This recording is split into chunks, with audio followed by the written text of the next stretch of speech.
Abra sua Bíblia em Romanos, no capítulo 8, versículo 28. É apenas um texto. A verdade, eu poderia começar a pregar e sem precisar ler o texto, porque eu vou pregar um tema e aí eu vou citar alguns versículos enquanto eu estiver pregando. Mas, para não ficar assim, né, o irmão falou assim, que pastor é esse? Nem lê um versículo para começar a pregar. Então, todo mundo está acostumado a ler versículo, então eu vou ler versículo. Então vamos lá para não ter erro. E o tema, o assunto que nós vamos ter aqui nessa noite é porque o justo sofre, tá bom? Então é esse o tema, é esse o assunto dessa noite aqui. Eu sei que a igreja aqui não precisa disso. Eu louvo a Deus porque aqui nós temos uma igreja muito legal nessa parte, sim. Respeita muito o tempo da palavra mesmo e é muito difícil de ter alguém que está ligado aí os seus órgãos direto, né, lá embaixo bebe água, já desce, está indo no banheiro. Principalmente na hora da palavra, dá um negócio. Não é o caso aqui da igreja. Mas assim, a minha linha de raciocínio é muito complicada. Eu me perco nela, de verdade. E se você não prestar atenção, ainda é pior ainda para você ainda. Entendeu? Então eu peço que você preste bastante atenção, fique bastante ligado naquilo que vai ser falado, para você não perder a linha de raciocínio e depois falar que Deus não falou com você, tá bom? Então vamos lá, abriram aí? Romanos 8, versículo 28 diz assim: sabemos que todas as coisas cooperam para o bem daqueles que amam a Deus, daqueles que são chamados segundo o seu propósito. Em algumas Bíblias aí está escrito decreto. Amém? Amém. A minha oração é que Deus me use aqui nessa noite. Amém? Para falar sobre esse assunto, eu vou falar de algumas verdades sobre provação, antes de falar realmente o que Deus colocou no meu coração, porque o justo sofre. E a verdade é que não tem toda a revelação aqui, porque eu acredito que ninguém tem toda a revelação. Eu acredito que Deus revela uma parte para mim, revela uma outra parte para o Natan, revela uma parte para outro, e aí nós somos ministrados uns pelos outros. Eu acredito nisso. Mas a parte que Deus revelou para mim, eu quero ministrar o coração de vocês. Mas é só para a gente ter uma ideia do que é aprovação, assim, em questão Bíblia. No Velho Testamento tinha uma coisa chamada, os teólogos chamam de teodiceia, que é aquela ideia de que a pessoa só sofria porque ele estava em pecado. Né? A ideia do Velho Testamento tem essa: se você fazer tudo direitinho, você tem a bênção de Deus. Se você der mancada, Deus chega o chicote no seu lombo. Então o Velho Testamento tem essa ideia, né? Tinha essa ideia. E Jó, na verdade, quebra tudo isso, porque ele é um justo que sofre, né? Então é só para a gente ter uma ideia assim do que era o Velho Testamento. E aí o livro de Jó quebra esse paradigma. Olha, paradigma, se você falar 3 vezes em seguida, você é batizado com o Espírito Santo. Tá vendo? Uma palavra difícil, velho. É um modelo. É um modelo. E aqui na introdução, aqui, eu quero falar algumas verdades sobre provação antes de falar porque o justo sofre. Se você tiver uma caneta, quiser sacar dela aí, quiser anotar, sei lá, hoje é tudo muito legal, né? iPad, é tablet, é iPhone e tal, tá muito moderno demais, né? Muito moderno. Mas se você quiser anotar, fique à vontade, eu acho que vai ser de valia isso, vai ser de muita valia. Eu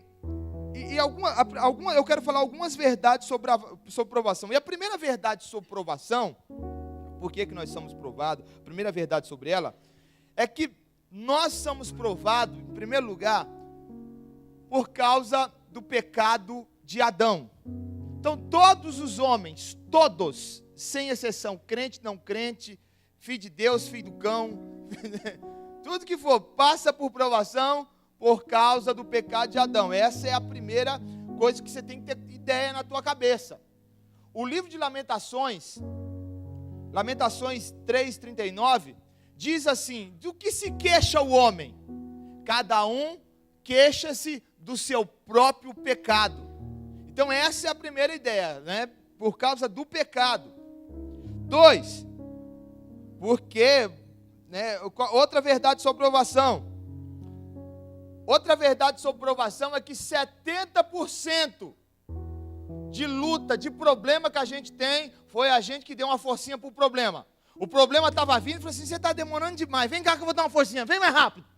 A gente ajeitou com a própria mão, a gente teve uma palavra que não devia ter falado, a gente investiu num lugar onde não era para ter investido, confiou em pessoas que não era para ter confiado, e aí arrumou um pandemônio para si, né?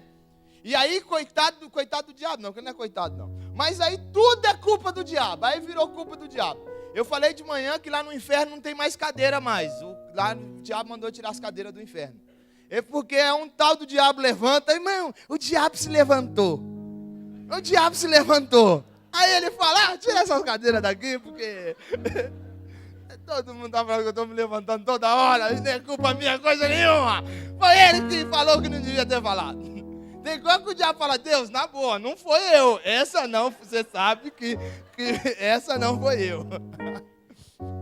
Então, em Eclesiastes diz isso. Eu falo tudo que eu estou falando aqui, eu tenho respaldo bíblico, viu? Não é coisa da minha cabeça, não.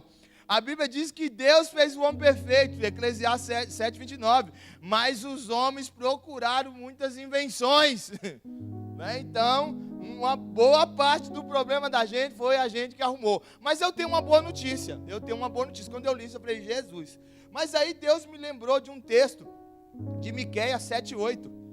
Miqueias 7:8, ele fala assim, olha, inimiga minha, não te alegres o meu respeito, porque ainda que eu tenha caído, eu levantar-me-ei. Olha só, gente, não fica nesse negócio assim, uma hora Deus vai me levantar. Tu vai morrer no chão, infeliz. Tu vai morrer no chão, porque se levantar, ele fala assim, ainda que eu tenha caído, ele fala, eu vou se levantar. Aí ele vai falar uma coisa que não tem jeito, aí tem que ter uma força de Jesus. Ele vai falar assim, e se eu morar nas trevas, o Senhor será a minha luz. Gente, dá uma ajeitada aí, dá uma bagunçada nesse cabelo aí, arruma, fala, vambora, porque Deus vai te ajudar, mesmo que foi você que arrumou com a própria mão. Então nós temos uma palavra de Deus aí também, né? Dá uma ajeitada. Eu falei aqui de manhã, eu tenho que falar esse negócio, isso está assim queimando no meu coração para me falar. De verdade, gente. Tem problema em casamento, gente, dá uma pensada direitinho nesse casamento seu aí, filho. Tem umas coisinhas aí, os caras pegam uma intimidade danada com a esposa, te pega tanta intimidade que perde o respeito por ela. Eu estava falando porque que seja o que Deus quiser, eu vou falar aqui. Gente do céu, os caras antigamente, ele está namorando, ele para soltar um ventinho perto da namorada, ele ia dar uma paliçada lá fora. A mulher falou, que foi? Não, nada não, daqui a pouco, 5 minutos ele voltava. O cara tem tanta intimidade, ele pega cobertor, joga na cara da mulher, pô! Aí a mulher vai desgostando do cara, aí chega lá onde ela trabalha, tem um filho do cão lá, preparado para fazer vários elogios, sempre cheiroso, sempre numa palavra boa. Aí o casamento está atribulado, mas por que será, hein? Por que será? E esse cabelo, irmã, dá uma força para Jesus. Dá uma força. Não estou falando, eu falei de manhã, tá o líder aqui dos casais aqui, de verdade, eu sei que a reunião de casais aqui, o jantar de casais é chique demais, mas tem uns negócios de casal que eu tenho medo de ir, de verdade, eu fiquei traumatizado, porque o marido que é pregado lá, eu nunca vou conseguir ser.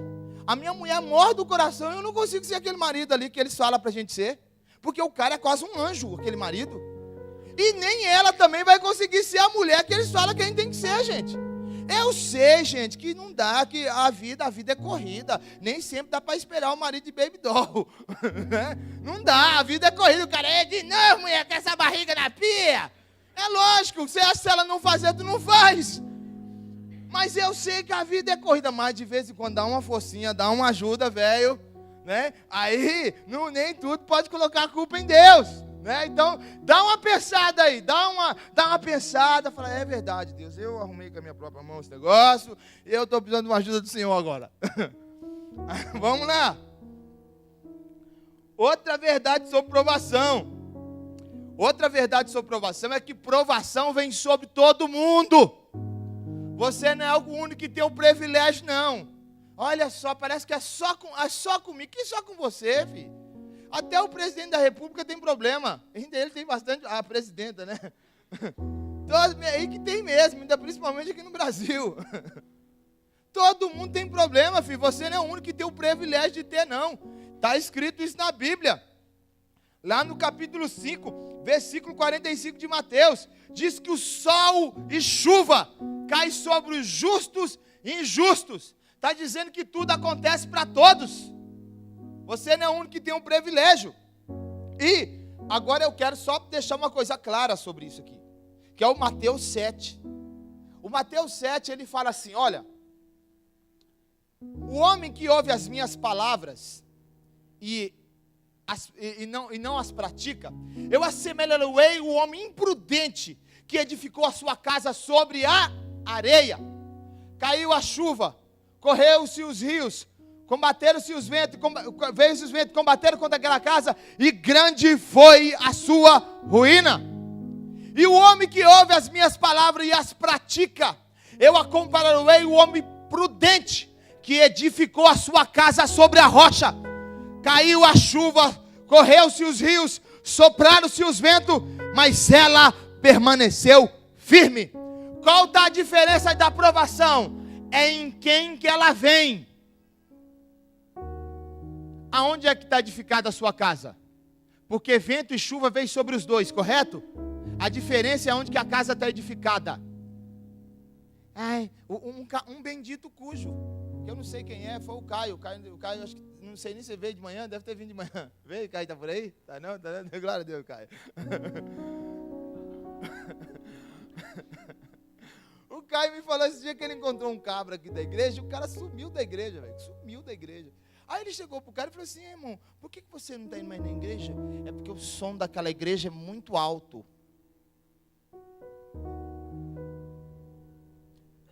Meu Deus do céu, o cara não entendeu o propósito de estar na igreja. Outro, porque o pastor mal tem tempo para as suas ovelhas.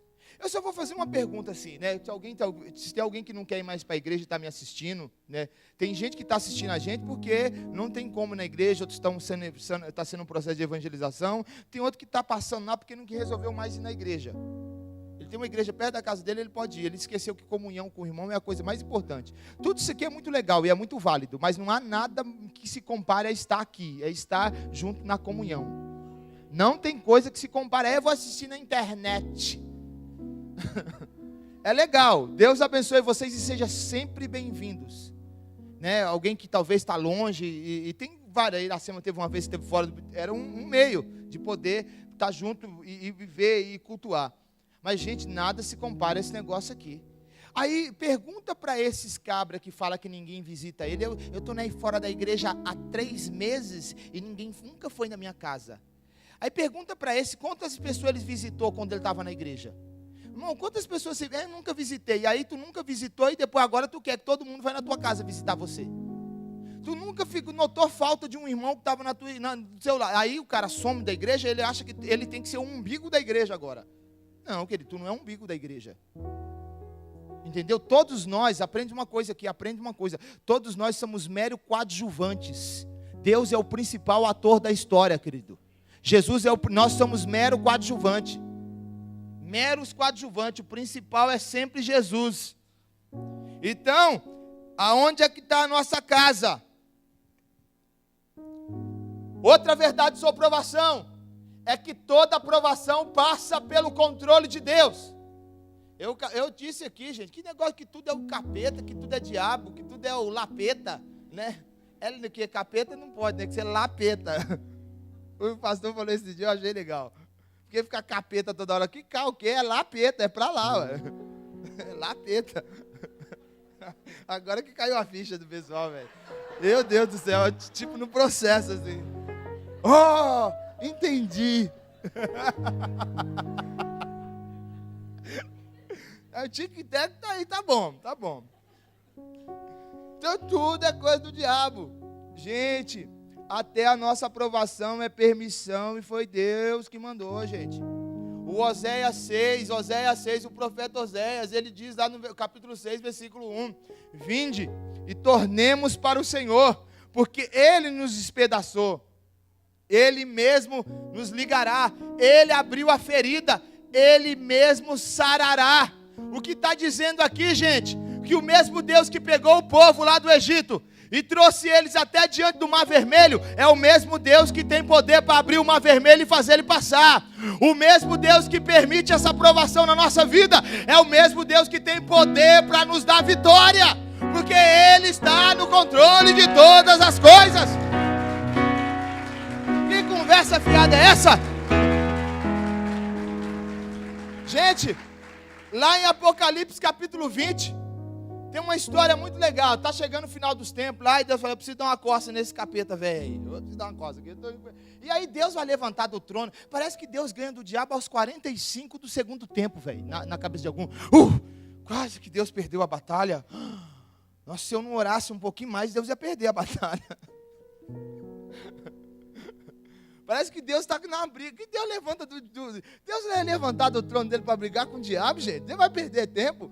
Deus está lá no céu assim, está aí, olha, já deu tempo já. Qual que vocês aí que não tem nada para fazer aí? Eu estou de boa. Então faz o seguinte, pega aquele cadeado, aquela corrente lá e prende Satanás por 1000 anos. Não tem nem o nome do anjo, entendeu? Porque Deus não precisa levantar do trono. Está escrito um anjo. Não está escrito que é Miguel, Gabriel, Remiel, Lomiel. Não está escrito nada disso. Está escrito que é um anjo. Então quer dizer que Deus tem um poder. Eu gosto do Salmo 115. O Salmo 115, ele é show de bola. Ele diz assim, o texto está escrito assim: olha, e dirão as nações, onde está o teu Deus? Aí ele responde: o meu Deus está no céu e faz tudo o que lhe apraz. Ou seja, Deus está no controle de todas as coisas.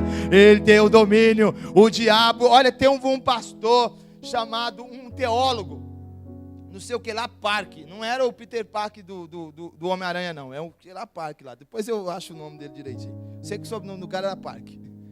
E esse é um cara teólogo fera, velho. E ele falou, velho, é muito bom, né? Só na rede, né? Aqui no domingo também vai. Esse teólogo, ele disse que o Satanás é o gato do Chaves. Não, não é não. Lembra? Tio, já tinha um gato chamado Satanás. O Satanás, não era o gato do Chaves, não. Que o Satanás é um pitbull na mão de Jesus, é um cachorro na mão de Jesus. É verdade, sabe o que acontece? Quando uma nação, quando uns crentes, quando uma igreja começa a se afastar, Jesus fala: você está afastando muito, você está afastando muito. E o capeta está aqui, igual o cachorrinho. Ele fala assim: pega Plutão! Olha o diabo, aí os crentes voltam: Jesus me perdoa, Jesus. Plutão, chega, já todo mundo. Então, o Martinho Lutero disse que o diabo é o diabo de Deus. É Deus que manda nele. Que negócio, tudo é culpa do diabo. Para com isso, gente. Parece que o diabo vive dominando a sua vida, tudo. Dá uma moral pro diabo que o diabo não tem. É uma moral que o capeta não tem. Filme Constantino, começa fiada, velho. E o cara assiste Constantino e pensa que aquilo é verdade. Sabe o que tem aquele? Não tem nada, de que isso? Vamos lá? Outra verdade sobre provação é que provação na vida de um crente tem menos impacto. Sabia disso? A provação na vida de um crente tem menos impacto. 2 Coríntios, capítulo 4, versículo 8 e 9 diz assim: em tudo somos atribulados, mas não angustiados, perplexos, mas não desanimados, perseguidos, mas não desamparados, abatidos, mas não destruídos. Crente de verdade, olha, eu falei aqui de manhã, a vizinha lá está dando cabeçada na parede, cabeçada, e você está cantando lá: meu advogado, ele, ou seja, você pensou que ia cantar aquela música, né? Meu advogado, entendeu? Você está cantando lá, está cantando música, e o vizinho está dando cabeçada na parede, dando um grito histérico igual doido, mas você tem um controle das emoções, porque o impacto da provação na vida de um crente é menor, porque Deus dá controle emocional para ele. Olha só, o pastor pregou esses dias esse negócio aqui, gente. Pastor Ricardo, Romanos 5, versículo 3, ele diz assim: não somente isto, mas também nos gloriamos na tribulação, sabendo que ela produz em nós paciência, a paciência experiência, e a experiência o quê? Esperança. Ela não traz confusão, porque o amor de Deus foi derramado em nossos corações pelo Espírito Santo que nos foi dado. Só Paulo para falar um negócio doido desse, né, gente? Ele não é muito certo da cabeça, não. Porque o cara falar assim, eu me glorio na tribulação. Esse problema aqui veio para me ajudar. É o que nós lemos lá em Romanos, capítulo 8, versículo 28, que nós lemos aqui, que todas as coisas cooperam. Até a pancada que veio na muleira da gente sem a gente esperar. Deus falou, não, eu mandei isso aí para te dar uma arrumada. Isso aí porque está andando meio torto, essa tribulação vai te ajeitar. Você andar, mas Deus tem o controle. Agora, vamos lá. Por quê? Deus permite nós passarmos por tribulação. Como eu disse, eu não tenho toda a revelação, mas eu vou passar algumas ideias aqui para você que eu encontrei na Bíblia. A primeira dela é para cumprir os propósitos de Deus. Eu mudei uma coisinha aqui hoje, de manhã para cá. Você lembra da Dona Ana? Dona Ana, capítulo 2 de Samuel. Capítulo 1 de Samuel, 1 Samuel. Dona Ana. A Dona Ana, ela não engravidava, nem a pulso, não engravidava. Ela tinha um marido chamado Eucana, gente. Não é à toa que ele achou que ela estava bêbada, velho. Eucana. Você imagina de quem que você gosta? Eucana. Ele fez assim, a mulher deve ter bebido cana. Olha o nome do cara. Não é à toa. Eucana. Eucana era o marido dela. Isso é nome de marido, mas era o marido dela, de verdade. Era o marido dela. O marido da Dona Ana era Eucana. E ela tinha uma rival, que era uma tal de Penina, porque ela não ficava grávida, e pela lei da época, tá, gente? Da época, existia uma lei de Hammurabi lá, que os judeus também tomavam para si. Que era assim, se a mulher não ficasse grávida, o cara podia casar com outra para gerar filhos, para a descendência dele não acabar. Só que essa Penina, mas zoava essa mulher com força e com muita vontade de pilhar em cima dela. E pilhava, e zoava com ela, e chegava e passava com aquela penca de fio na frente dela assim, olha lá, ó, ventre seco, ó, ventre seco, ó, olha cá, vem cá, ventre seco. E aí a Dona Ana ficou muito chateada, gente. E ela subia, a Bíblia diz que ano em ano ela subia para o templo e orava ao Senhor. Mas um dia ela subiu com a alma muito angustiada. Muito angustiada. A Bíblia diz que a alma dela estava com amargura de alma. Gente do céu, o que é isso? Nem eu não consigo, a minha mente não alcança um negócio desse. Ela estava numa situação dessa.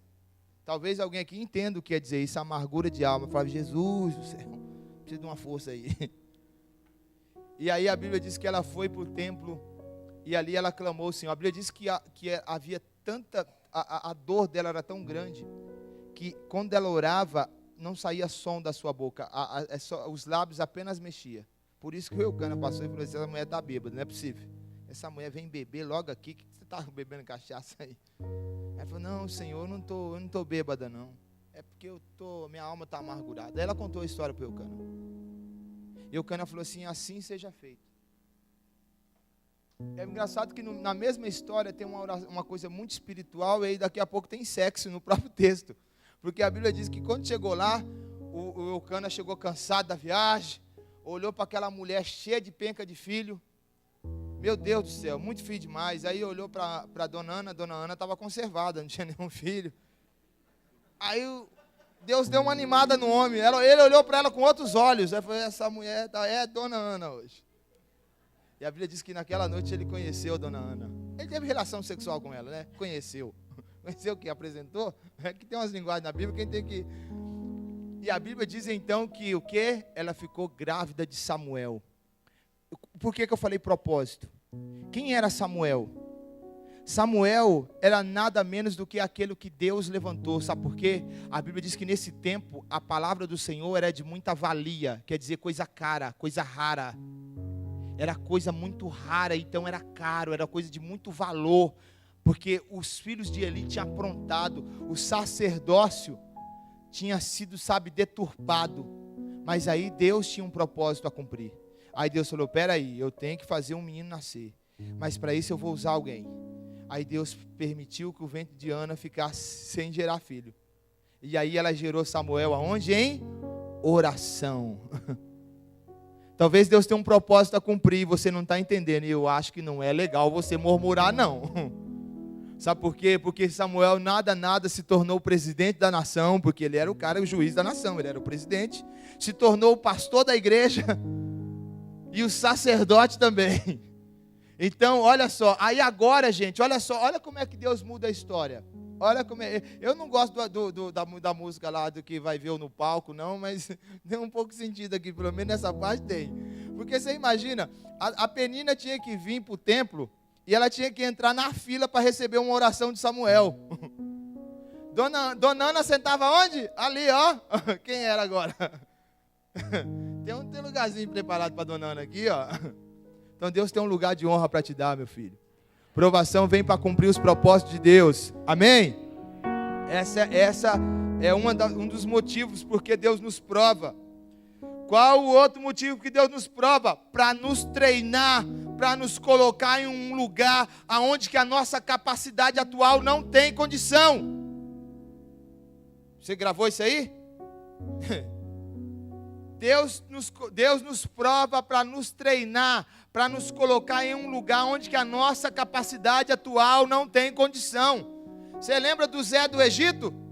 O José do Egito, no Egito lá. O José do Egito, ele era um menino da roça, um roceiro que sonhava demais. Ele tinha sonho do Walt Disney na cabeça dele. Igual o pastor falou. Ele sonhou com uma espiga comendo a outra. Eu acho que era Walt Disney, cara, a unção de Walt Disney.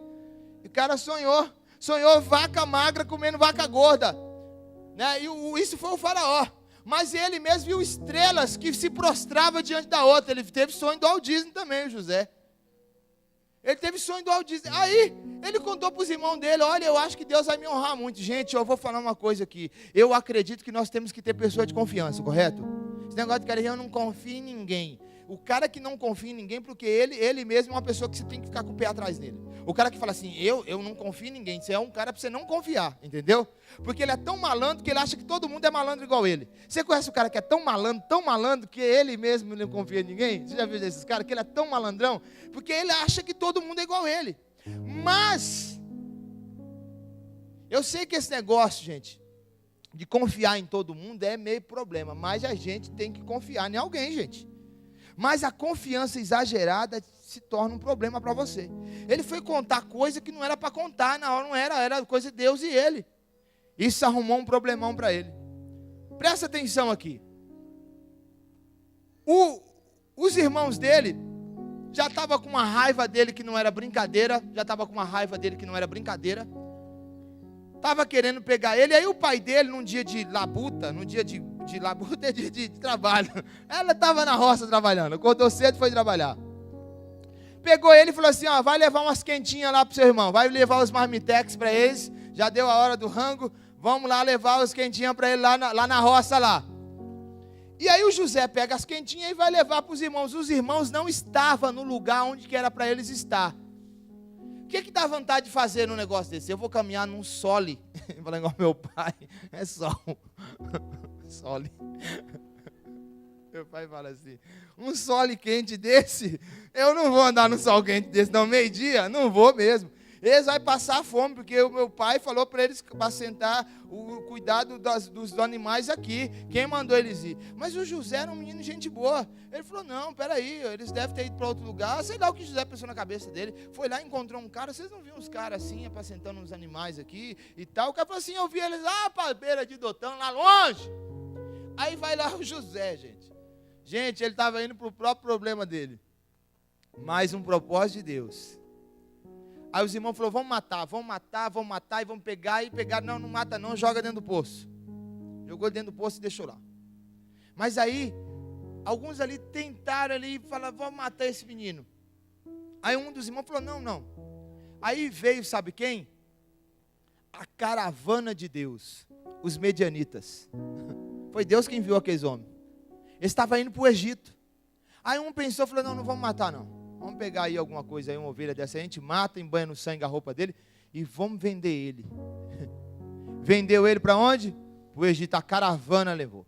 Chegou lá, tinha um homem chamado Boitifar. É Potifar. É que a história dele é meio complicada. Estava o Boitifar lá. Aí o Potifar vai e compra o Zé, lá, o José do lado, né, e compra ele e fala, vem pra cá que você vai trabalhar comigo. Era um menino bom, aparecia boa aparência e tal. E esse menino trabalhou tão legalzinho, que o Potifar falou assim, olha, é o seguinte, tu vai administrar tudo, é só a minha mulher que eu administro, tá? Aí a mulher dele depois chegou nos clientes e falou assim, nada disso não, moço, pode administrar eu também. Ele falou, mas não sabe o que ele está falando não, Zé. Pode administrar, vem quente que eu estou fervendo. José falou, não, ele falou para mim cuidar de tudo, menos de o C não, o C não é para mim cuidar não. Gente, o texto diz que o José ficou com a roupa, a mulher ficou com a roupa dele na mão quando ele saiu correndo no desespero. Eu acredito que esse homem passou bons momentos de tentação. Bons momentos. O pastor esse dia falou que ela era uma mulher bonita. Aí eu pensou, por que mulher bonita? Como é que ele sabe que a mulher é bonita? Ele falou assim, você já viu mulher feia tentar alguém? Então, porque ela era bonita. Ela era bonita. Eu contei a história de manhã, eu vou contar essa história de novo. A gente é tudo gente, a gente é gente. Eu estava, uma vez eu estava passando um perrengue, uma luta que não tinha tamanho, e meu Deus, ia acontecendo um monte de problema, e o sogro morre, e acontece problema daqui, e luta de que lá, a cabeça da gente a mil. Eu estava, aí, de uma hora para outra, eu tive que ir para BH, aí fui lá para Guarulhos. Lá para Guarulhos, lá, pegar o avião. Aí fomos para o avião, tá. Entrei dentro do avião meia hora antes, estou lá sentadinho, voo doméstico, tá, vai ser 45 minutos, 50 minutos, está em BH, está lá em Belô. Estou dentro assim, daqui a pouco entrou uma mulher assim, no avião. Ela entrou, era um outro avião dentro de um avião. Um feriado nacional daquele completo. Sabe o feriado nacional completo? Aquele assim que você sai, assim, sexta-feira e só volta na quarta-feira depois do meio-dia. Aquele tipo assim. Aí eu olhei, tinha uns caras assim, e aí eu, opa, asa do avião, prazer, asa do avião. Muito legal a asa do avião, eu vou continuar olhando para você, asa do avião. E ela veio, pumba, do meu lado. Pumba foi boa, né? Pá, sentou bem, puxa vida. Eu aqui, aí aquela coisa, aquela simpatia, né? Tá sentada ali do lado, se inicia a conversa e tal, e aí, tudo bem, tal. E ela, você tá indo para onde? Eu tô indo lá para tal lugar, tal. Ela tava indo para Porto de Galinhas, ela tinha feito um pacote lá e tal, tinha saído de férias e comprou um negócio, ia fazer uma conexão, né? Enfim, fazer uma conexão em BH e depois ia para lá. E eu ia descer em BH. E ela, onde você vai? Eu, BH. E a conversa vai, e ela tava cheia de graça nesse dia. Ela cheia de graça. E aí, sabe, né, cara, aquela conversa que vai envolvendo, né, ninguém nunca passou por isso aqui, né, vocês não sabem do que eu estou falando, ninguém nunca passou por essas coisas aqui, ninguém aqui, vocês não têm nem ideia, eu só estou falando para vocês entenderem, né, porque eu sei que a mente de vocês não alcança, porque vocês não passaram por isso, nunca ninguém aqui passou por isso. E eu tô lá, e eu falei, meu Deus do céu, e a conversa, eu sorrindo, aqui a conversa indo, e meu Deus, me ajuda, Jesus, me ajuda, e eu falei, meu Deus, e a conversa, e eu ia me envolvendo na conversa, e daqui a pouco chegou um ponto da conversa, e ela, você é casado?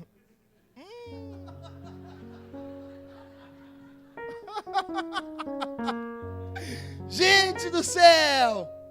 E aí veio aquele sentimento e aquela vozinha assim lá no fundo da alma dizendo assim. Eu estava com a mão assim, né, do lado aqui. Eu veio aquela vozinha, coloca a mão no bolso e tira a aliança. Isso é o que eu senti.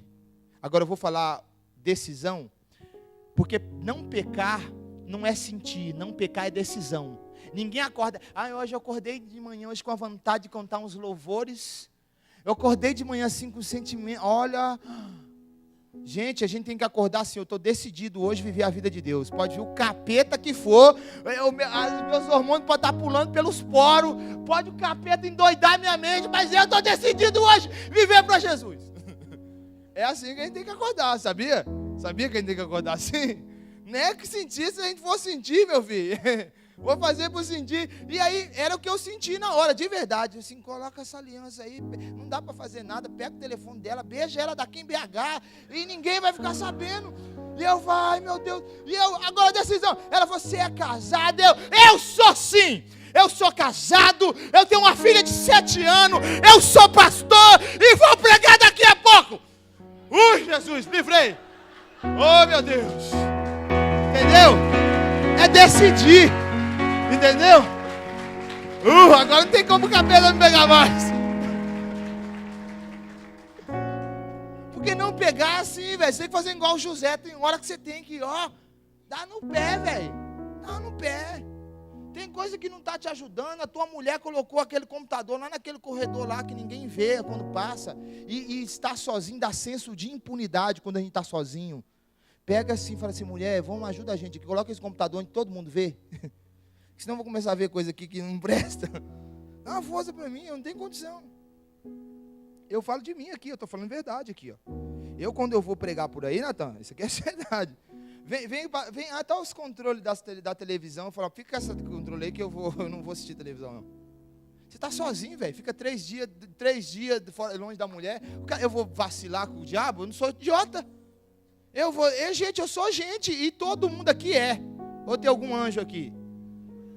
Na verdade, se você olhar para a cara dele, olha para a cara dele, olha para você ver. Não parece até que vai para o céu? Aqui na igreja. Mas vai ver lá fora. Porque a maior expectativa de Deus sobre mim é mais na segunda-feira do que propriamente no culto. Porque todo mundo aqui no culto tem cara de anjo. Olha só, todo mundo aqui vai pro... A gente fica, nossa Deus, como é crente demais. Não é? Mas só na segunda-feira que a gente sabe. Chicote estrala. Ele está me ajudando aqui na pregação. Chicote estrala, essa foi boa. Para nos treinar. E aí o José pegou e caiu fora. O que aconteceu com ele, gente? Qual o presente que ele ganhou? 2 anos dentro da prisão. Foi esquecido. Teve uns caras lá que teve sonho também, e sonhou. E ele falou assim, teve um sonho, falou, eu queria, estou meio assim, angustiado, tive um sonho meio estranho. E aí, conta aí para mim, para ver o que dá. Conta aí, contou para José. Aí José, legal, esse sonho quer dizer que você vai voltar a estar diante do rei de novo, hein? Você vai servir diante do rei. Você é o copeiro, você vai ficar diante do rei lá. Aí o padeiro que estava preso lá também falou, opa, eu também tive um sonho. Esse cara, conta uma história boa para mim também. Conta uma história boa, eu tive um sonho assim. Esse sonho está dizendo que você vai morrer ainda hoje ainda. Hoje ainda você vai morrer. O cara Maria vai casou, achou que ia contar uma coisa boa para ele. Aí a Bíblia diz que naquele mesmo dia um morreu, o outro foi levado de novo diante do rei. Qual o presente que o homem, ele ainda falou pro cara, quando você estiver lá diante do rei, fala que eu existo, tá? Fala que tem um cara aqui, conta umas histórias boas quando alguém conta um sonho para ele assim, que acontece. Só não conta história de jogo do bicho. O jogo do bicho eu não revelo não. Você lembra dessas histórias? O cara sonhava e jogava no jogo do bicho? Não é não. Mas ninguém entendeu nada, glória a Deus. Então assim, você conta as histórias. E aí o cara esqueceu do José lá 2 anos, velho. Não é para um cara desse falar assim, que Deus existe coisa nenhuma, é tudo obra do acaso. Eu acreditar no Big Bang agora, que Deus existe coisa nenhuma. Explodiu mesmo, está aqui por acaso, velho, porque não aconteceu nada do que Deus falou que eu ia estar honrado, que era uma beleza, e de repente eu sou um escravo. Ainda sou presidiário ainda. Que é isso? Não é para o cara ficar revoltado, mas o cara continuou guardando o coração dele. Continuou, porque tinha um tempo de Deus. O faraó tem um sonho, gente. O homem fica atribulado. Aí o copeiro, Deus lembrou o copeiro. Olha, tem um homem lá dentro da cadeia lá que o cara revela coisa lá. E eu acho que ele está lá enganado, hein? Acho que a mulher sabe o boi de faca, a mulher dele aí que fugiu lá com o cara lá? Porque provavelmente nessa altura do campeonato, velho, já sabia se não aconteceu uma história dessa. Então, ele caiu lá enganado lá. Ele não tentou violentar coisa nenhuma. Chama ele lá para contar a história. E aí o rei chamou ele. E ele contou a história para o rei. Ele falou assim, olha rei, durante 7 anos vai ter fartura. E depois de 7 anos vai ter tempo de escassez. E o Egito aqui só vai conseguir sobreviver se tiver um cara bom de administração, se tiver um cara bom que sabe plantar, falar sobre negócio, sabe conversar com o povo. E se você colocar esse cara aí e tal, e plantar direitinho, ninguém vai passar fome, entendeu? Fala, pois bem. Pois bem, o que aconteceu com ele? Durante 7 anos, fartura, o homem plantou, o homem colheu, juntou em celeiro. 7 anos depois, todo mundo da época passou fome. Inclusive a sua família que estava em Canaã. Só que Deus, gente, olha só, eu tenho um motivo que eu estou contando isso aqui, não estou contando só para você rir, não, é só para você, entenda o que eu vou te dizer aqui.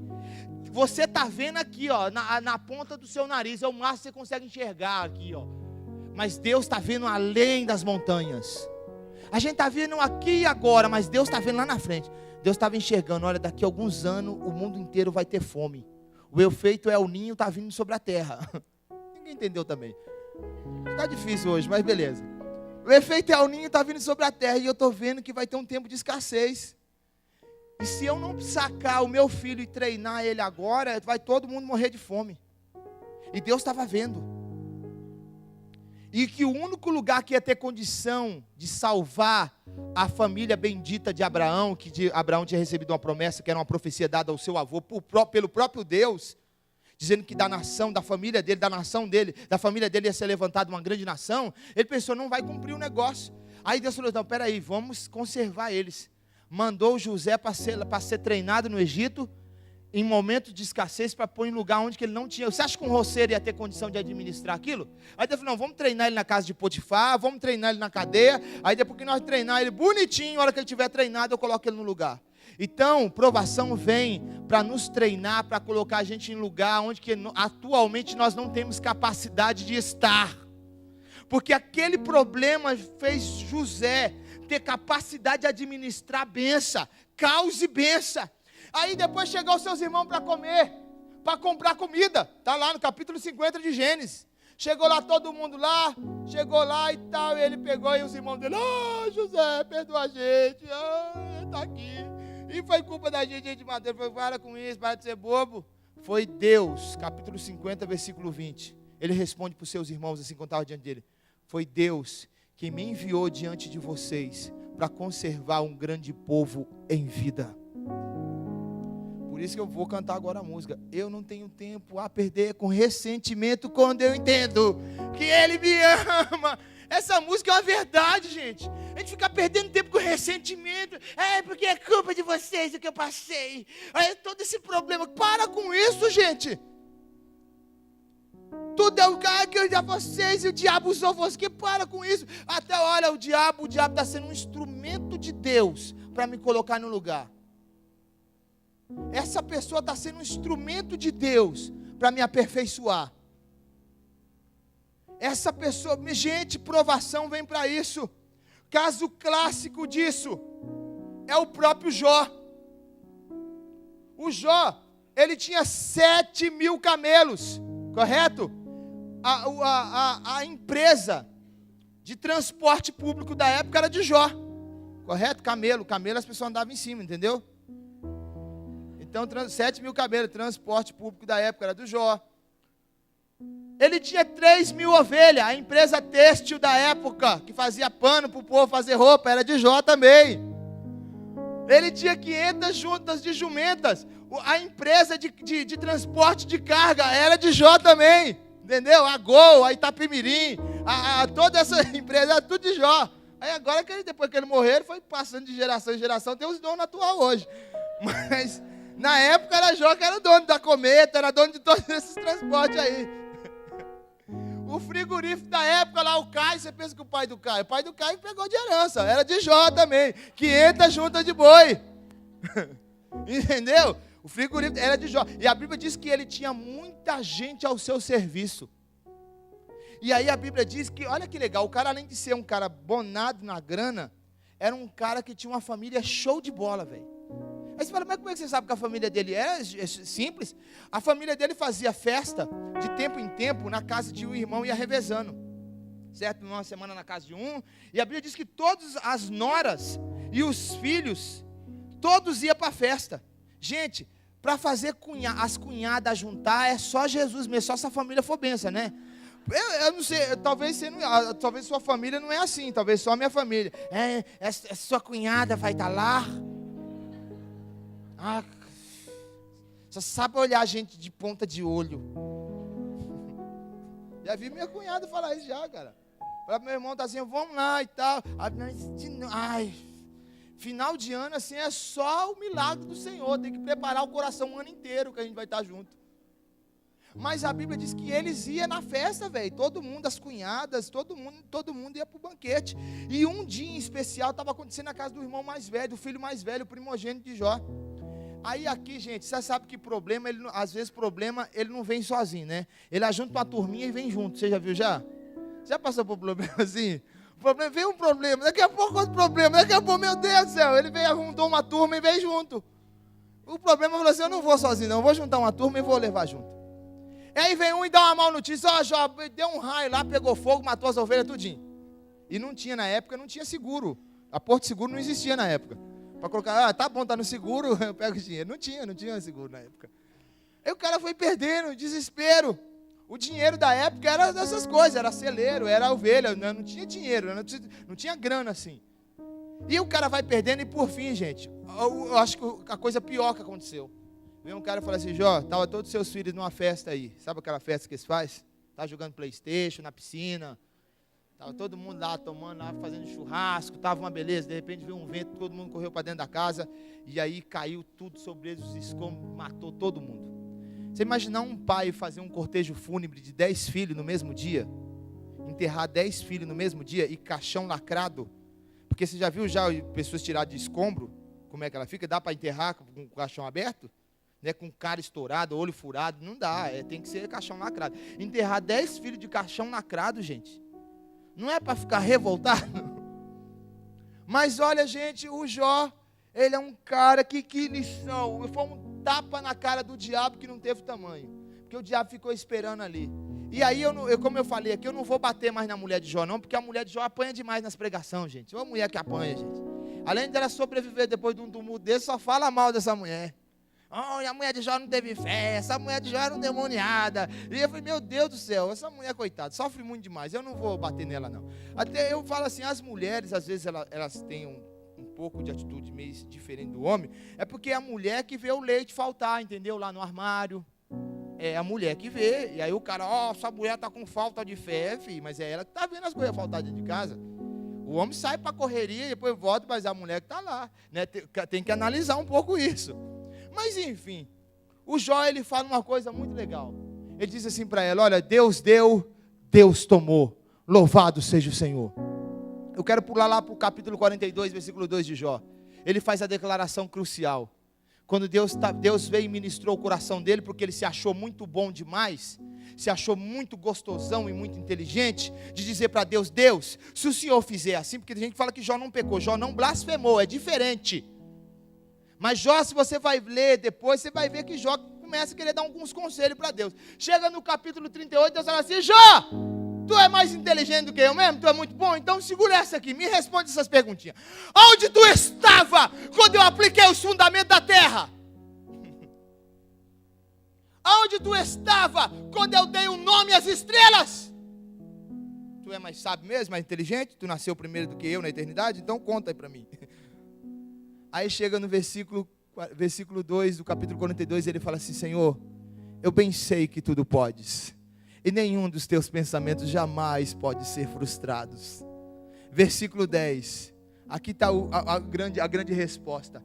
Então Deus mudou o cativeiro de Jó, quando ele orava pelos seus amigos. Em momento de oração, Deus mudou a situação dele. E a Bíblia diz o quê? Que tudo que Jó perdeu, Deus deu em dobro. A aprovação vem para nos capacitar, para administrar coisas que atualmente nós não temos condição de administrar com a nossa capacidade. Aí Deus manda um treinamento para a gente. Eu estou mandando um treinamento. Gente, Deus está te treinando. Fala para a pessoa que está do seu lado. Unção do pastor Ricardo.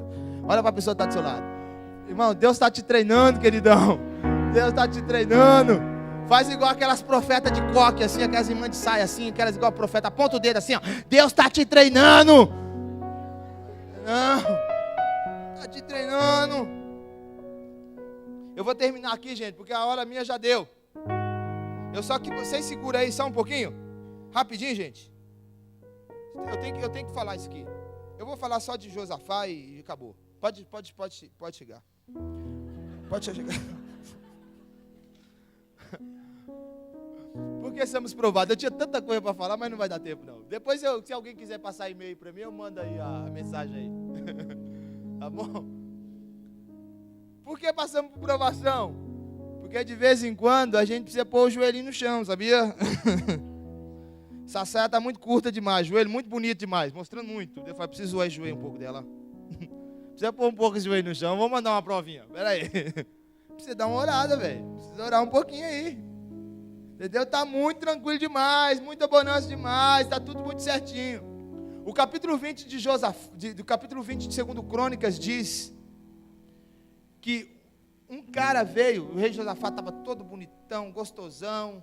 Ele falou assim, eu estou maravilhoso demais, eu não estou mais com aliança com Acabe, eu estou muito bom demais. Aí a Bíblia diz que um cara veio com uma boa notícia, sabe aquelas boas notícias que chega bem rapidinho, para não dizer mal notícia? Disse, olha rei, vem contra ti uma grande multidão, e eu vou te declarar aqui quem são esses. Os amonitas, os moabitas e os moradores da montanha de Seir vêm contra ti. Sabe do que eu gosto do texto, mais embaixo? É que diz que o rei Josafá, ouvindo isso, ele o quê? Ele temeu. Significa que ele é gente. Para que essa popa, sabe, de, ai, meus problemas eu resolvo. Para que essa popa, rapaz. Chega para alguém de confiança, chega para a sua liderança, conversa, pede um conselho. Para de popa, tem hora que a gente tem medo, tem ou não tem, gente? Tem hora que a gente tem medo. Só que a questão é o que a gente faz com medo. Esses dias chegou uma mulher aqui para pedir conselho para mim aqui. Pedir conselho para um pastor aí, falou, jogou na minha mão. Eu estava saindo com a minha mochilinha, não está o pastor Paulo aqui, manda isso aí para ele resolver. Eu falei, tá tudo bem. E aí chamei a irmã para vir junto comigo, a irmã caiu fora e deixou sozinho lá, né?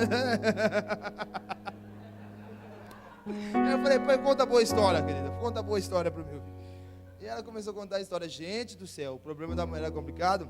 Só que era um problema que era questão apenas de raciocinar. Só que o diabo, ele sabe que quando a gente entra em desespero, a gente perde raciocínio lógico. Tá vendo? Psicólogo, muito bom, entendeu? Verdade, quando a gente entra em desespero, a gente perde raciocínio lógico. Às vezes uma palavra, com um telefonema resolve, mas a gente está tão desesperado que a gente não consegue enxergar a saída. E o problema da mulher estava na cara dela para ela resolver. Eu falei, senhora, o negócio é assim, é só vender isso aqui, papapá, está resolvido. Chegou esses dias aqui, então, não sei se os diáconos estão aqui, ela veio aqui e falou assim, eu tive aquela atitude assim, assim, assado, e estou com os meus problemas resolvidos. Eu falei, pronto. Porque o diabo quer fazer você entrar em desespero, entendeu? Porque ter medo, tudo bem, mas você fazer o medo tomar conta da sua vida, aí é outra história. Sabe o que o rei Josafá foi fazer? Ele pegou e foi para o templo, junto com a congregação, chamou a congregação e falou, gente, a gente precisa orar, porque estamos todo mundo lascado, vem aí, muita gente aí, vai pegar a gente e vai matar todo mundo, e a gente precisa clamar a Deus, que a gente não tem condição. O rei Josafá sobe para o templo, aí ele pega a veste real dele, eu gosto dessa história, Natan, gosto dessa história, ele pegou o terno Armani dele, falou, não dá, o terno Armani aqui não vai resolver meu problema. Pegou a coroa dele com jaspe, esmeralda e ouro e tudo mais. Falou, não, minha coroa também não dá certo. Sabe por quê? Porque tem hora que ser legal demais, ser muito carismático, olha, todo mundo gosta de você de graça, não é? Olha como você é gente boa. Mas só que tem hora que isso não resolve. Eu falei aqui de manhã, e a verdade é que hora que nem dinheiro resolve. Eu estou falando que eu fiquei em casa de recuperação um tempo, eu via pai desesperado. Uma vez chegou um cara e falou, pastor, o cara cheio da grana, gente. O cara chegou com um carraço, uma BMW lá, trazendo o filho dele. Eu falei, Jesus Cristo, gente. E o cara chegou com o filho dele, tudo zoado, o menino. E ele tirou o menino do carro, levando ele e falou assim, pastor, eu daria tudo que eu tenho. É a 5ª casa de recuperação que eu estou passando com ele e não resolveu. Eu daria tudo que eu tenho. Gente, tem hora que nem dinheiro resolve. Tem hora que a inteligência não resolve. Tem hora que a capacidade, eu sou capacitado. Grande coisa, não resolve. O rei Josafá tira tudo isso. Ele falou assim, essa veste, essa coroa não resolve nada disso. E eu gosto da oração do capítulo 20, o versículo 12. Toda vez que eu estou passando um grande problema, é o texto que eu leio. Estou falando de verdade. É o Salmo 116 e o capítulo 20, 2 Crônicas. E que não me inspira demais, gente. Essas duas histórias, na hora que eu estou passando um problema, isso me inspira. Porque, gente, o cara chega no versículo 12 e ele faz uma oração que é tremenda demais. Eu sempre, toda vez que a coisa sai do controle, eu falo, Deus, eu estou fazendo aqui a oração de Josafá. Ele fala assim no versículo 12, ele fala, Senhor, eu não sei o que fazer. Gente, o cara era treinado, um rei não virava rei assim da hora para outra não, ele ia ser treinado com guerra, ele sabia esquema de guerra, e o cara chega para Deus e fala, Deus, eu não sei o que fazer. Ele fala, Deus, a minha capacidade não resolve,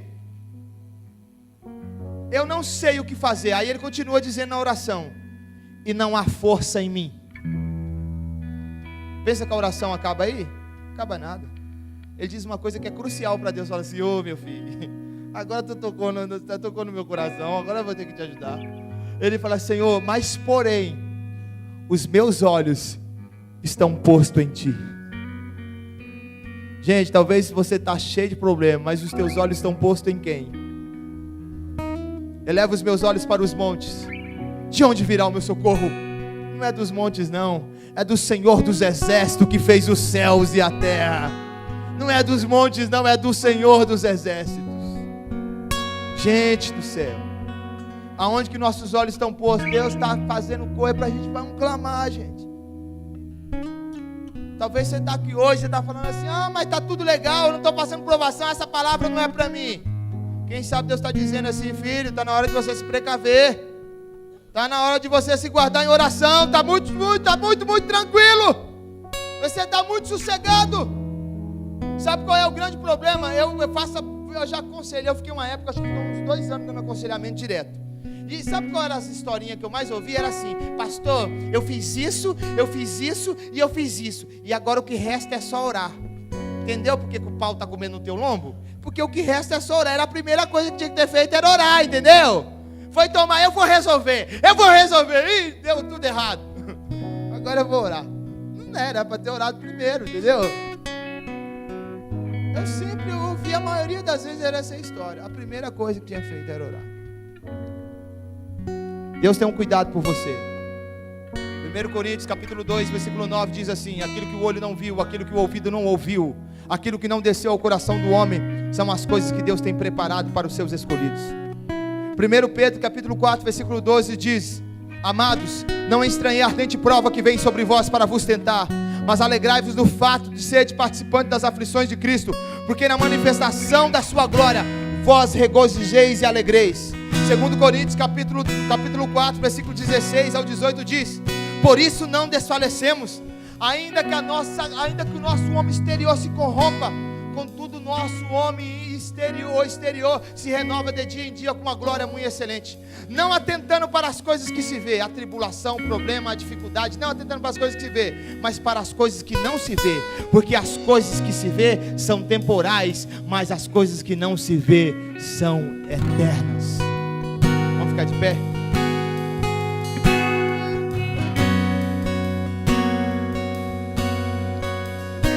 E a minha oração é uma só aqui hoje. Quero orar para a gente cantar, estouramos bem orado. A minha oração é uma só. Tem gente que precisa se arrepender, está muito desconfiado de Deus demais. Tem muita aqui gente desconfiada de Deus. Talvez esse meu filho está muito desconfiado de mim. Ele acha o quê? Que eu vou deixar ele nesse problema? Está muito desconfiado de Deus demais. Isso é um pecado contra Deus. A Bíblia diz que importa que todos aqueles que se aproximam dele venham a ter fé. Você precisa pedir perdão para Deus. Para Deus, eu preciso ter um pouco mais de fé, Jesus. Estou muito desacreditado demais. Quantos aqui precisam se arrepender, gente? Não precisa levantar a mão, não. Você precisa fazer uma oração no seu lugar. Só isso, só. Precisa fazer. Vamos orar em nome de Jesus? Pedir perdão para Deus. Falar, Deus, me ajuda. O Senhor tem um propósito. Senhor Deus, a minha oração é a mesma de manhã, Senhor. Pedimos perdão, Deus, pelos nossos pecados, pelas nossas falhas. Perdoa, Deus, porque às vezes andamos muito desconfiados demais, Deus. Desacreditamos, Senhor, que Tu és o Senhor que está sentado no trono, que Tu não precisa estar andando com briga com o diabo, não, porque Tu é o Todo-Poderoso. Nada te tira do Teu trono a não ser a minha humilde oração. Oh, Jesus, que amor é esse, Senhor? Que amor é esse? A única coisa que faz o Senhor se inclinar, Senhor, do seu trono é a minha oração, é o meu clamor. Porque o Senhor me ama como se eu fosse a única pessoa que existisse no mundo. O teu amor por mim, Senhor, é como se não existisse mais ninguém. Como diz Isaías, tu é a minha delícia, tu é a coroa da minha criação. Deus, muito obrigado, Senhor. E nos arrependemos, Deus, e cantamos ao Senhor uma canção, Deus. Você pode ter um momento de agradecer a Deus por essa palavra. E mesmo em meio à tribulação, Deus está te treinando. Deus está te treinando e está te fazendo melhor. Vamos cantar ao Senhor.